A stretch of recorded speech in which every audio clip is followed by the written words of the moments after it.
ମିସ୍ତ୍ରୀ ବାବୁ ଆଉ ଜାଲ ବନ୍ଧା କେତେ ଦିନ ଲାଗିବ? ଆଜି ସରିଯିବ। ଆମର ଗୋଟେ ଜାଲ ଅଛି ବାନ୍ଧି ଦଉନା। କେତେ ନା ମଜୁରୀ ନଉଛ? 1000 ଟଙ୍କା ମଜୁରୀ। ଦିନକୁ 3 ଟାଇମ୍ ଚା। କ୍ଷୀର ଆମୁଲ ନଥବ ଖାଲି ନାଲି ଚା ଟିକେ ପକୁଡି ହେଲେ ବି ଚଳିବ। ଆଉ ଗାଧୁଆ ବେଳକୁ ଗୋଟା ଆଉ ଖାଇବା ପାଇଁ ଯଦି ମଟନ ଫଟନ ହେଲା ନହେଲା ନାଇଁ ମାଛ ଚିକେନ ହେଲେ ବି ଚଳିବ। 1000 ଟଙ୍କା ମଜୁରୀ 3 ଟାଇମ ଚା। ଆଧରେ ଗୋଟା ଗାଧୁଆ ବେଳକୁ କହିଛି ଇଏ ପୁଣି ମଟନ ଚିକେନ ହେଲେ ଚଳିବ।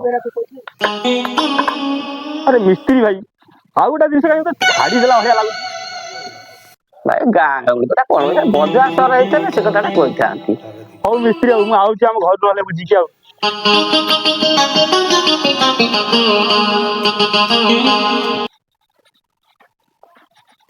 ଜାଲ ବାନ୍ଧା ନେଇକି ପଠେଇ ଦଉଛି। ମିସ୍ତ୍ରୀ କତିକି ଗଲୁଣି? ମିସ୍ତ୍ରୀ ଯୋଉ କଥା କହୁଛି ମୁଣ୍ଡ ଖରାପ ହେଇଯିବ। ମିସ୍ତ୍ରୀ କଣ କହୁଛି?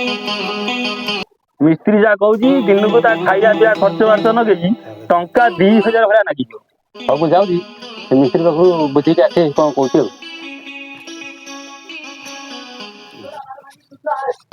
ହଁ ମିସ୍ତ୍ରୀ ବାବୁ କଣ ଭାଇ କି ହିସାବ ଦେବ ତମର ଖାଇବା ମଜୁରୀ ଲାଗି ଦିନକୁ 3000 ଟଙ୍କା ଖର୍ଚ୍ଚ। ଭାଇ ଘରେ ମୋ ଯାହା କହିଛି ଭାଇ ମୁଁ ଠିକ କହିଛି। ହଉ ମୁଁ ତମ କଥା ମାନିବି। ତମକୁ ଦିନକୁ 2000 ଦିଆହବ କିନ୍ତୁ ଗୋଟିଏ ଦିନ ଚାଲ କମ୍ପ୍ଲିଟ ହବା ଦରକାର। ନା ନା ସେ କଥା ହେଇପାରେ ଏଇ ଗୋଟେ ଜାଲ 3 ଦିନ ହେଲା କାଟିଲ ତମ କଥାରେ ମୁଁ ଗୋଟେ ଦିନ ଜାଲ ତ ମୁଁ ଦେଇଦେଇ ପାରୁଛି।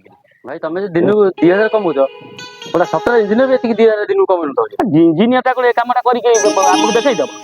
ହଁ ଇଞ୍ଜିନିୟର ଟା ବାଟରେ କଣ କି ଇଞ୍ଜିନିୟର ଦେଖଉଛି ସେ ଇଏ ପାଠ ସାଠ ପଢିକି ଖାତା କଲମ ଧରି ହିସାବ କଲେ ଆମେ ବିନା ମୂର୍ଖ ମୁଣ୍ଡରେ ବାଜିଥିବା ଇଞ୍ଜିନିୟରକୁ ଆମେ ପଟା ଆମର ଛାଡ଼ିଲା ଗଲା କଣ ଇଞ୍ଜିନିୟର ଏଇଭଳିଆ କାମ କରି ଦେଖେଇଦବ?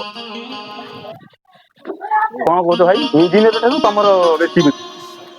ଇଞ୍ଜିନିୟର କାମ ଇଞ୍ଜିନିୟର କଣ କରିବ କରି ମୋ ବାଳ ବାହାରିଗଲା ଇଞ୍ଜିନିୟର କଣ କରି ପକେଇବ ସେ? ସତ କଥା ଆଉ ପ୍ରକୃତ କଥାରେ ଇଞ୍ଜିନିୟର ଠାରୁ ଆଙ୍କର ବେଶୀ ବୁଦ୍ଧି। ଆଙ୍କ ମୁଣ୍ଡରେ ସେଇ ପାଇଁ ବାଳ ଉପୁଡି ଯାଇଛି ଆଉ ଗବେଷଣା କରିପାରିବେ।